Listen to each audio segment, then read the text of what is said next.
morning, ladies and gentlemen. I'm Jason Aranyes. And I'm Renny Cuadra. Welcome to News Lab. And for the unbiased topic for today, let us have a glance at the headline first. Our top headline is tonight revolves around the history of the APEC. APEC Philippines 2015 was the year-long hosting of the Asia-Pacific Economic Cooperation. And the PBB aimed to attend the APEC Summit in California to push clean energy.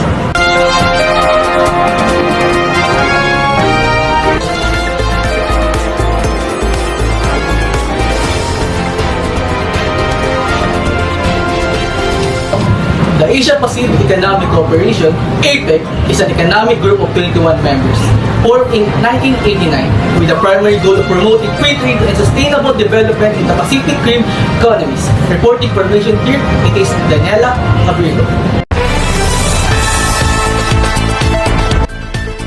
The idea of APEC was firstly publicly broached by former Prime Minister of Australia, Bob Hawke, during a speech in Seoul, Korea on 31st January on 1989. 10 months later, 12 Asia-Pacific economists met in Canberra to establish APEC.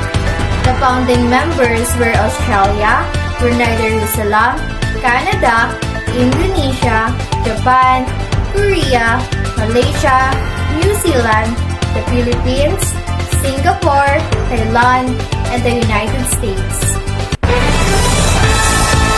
APEC was formed to encourage a growing and prosperous regional economy through trade and investment, liberalization, and facilitation at the border, across the border, and behind the border.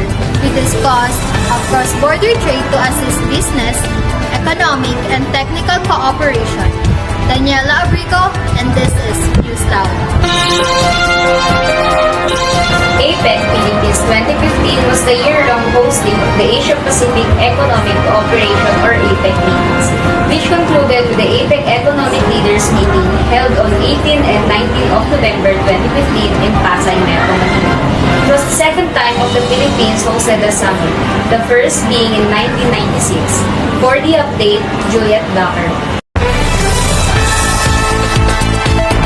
The meeting were held amid simmering tension between China and several nations, including the Philippines, Japan, Vietnam, and Malaysia, because of the former's aggressive policy of claiming several uninhabited islands in the South China Sea. However, the Philippines decided to put aside the issue temporarily in keeping with its hosting duties.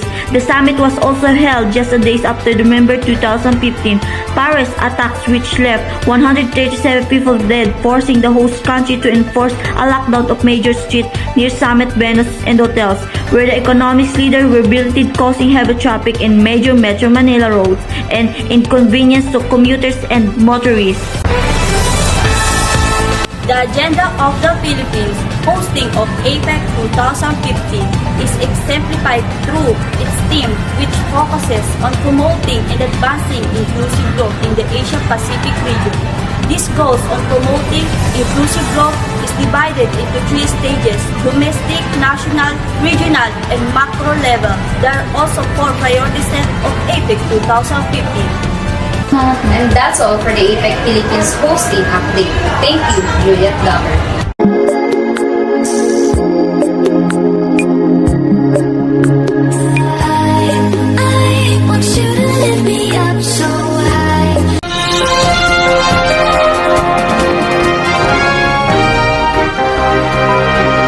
President BBM says clean energy will be the top agenda in his APEC Summit participation in California. President Ferdinand R. Marcos Jr. said on Wednesday that he would advance the country's energy security interests when he joins his fellow Asia-Pacific Economic Cooperation, also known as the APEC leaders, during the economic blocs gathering in San Francisco, California later this year. The Philippines. The President said is actively participating in the Indo-Pacific Economic Framework for Prosperity in the APEC meetings leading up to the Leaders Summit in San Francisco. Leading the charge are the ongoing discussions with the United States on the 23rd agreement, which will provide a legal framework for civil and nuclear-related investments, particularly nuclear power in the Philippines, he said. And that concludes our special coverage of the APEC Summit. We will keep you updated on the latest development as the world leaders work towards building a more stable and prosperous Asia-Pacific region. Thank you for joining us today and stay tuned for more news right here on News Lab!